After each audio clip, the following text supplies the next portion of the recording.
Dear Ada Misty, ako si Kuya Ben, 31.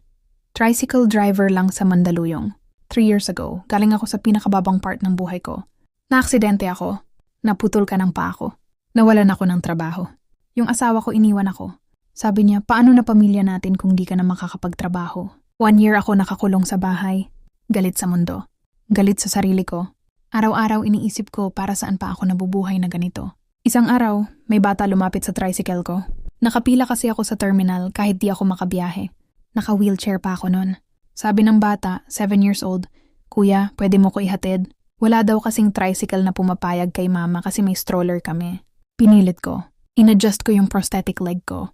Kinarga ko stroller nila. Pagbaba nila, binigyan ako ng bata ng 5 pesos na barya. Tapos sabi niya, Thank you, Kuya Ben. Ikaw lang naghatid sa akin ngayon. 5 pesos lang. Pero yun yung unang beses na nakaramdam ulit ako na may silbi pa pala ako. Ate Misty, ngayon 3 years later ako na pinipilahan sa terminal. May sidecar na ako na may ramp para sa wheelchair at stroller. Ako lang may ganun dito sa amin. Hindi pa ako mayaman. Pero may pamilya na ako ulit. May nag-aabang sa akin pag-uwi. At may bata na lagi sumasakay sa akin papasok ng school. Libre. Paano kung sumuko ako nung araw na yon? Paano kung sinabi ko hindi ko kaya? Sa tingin ko pariwara na ang buhay ko.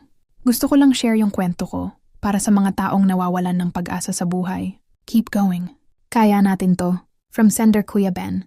I-follow na ang page at i-message na ang iyong kwento.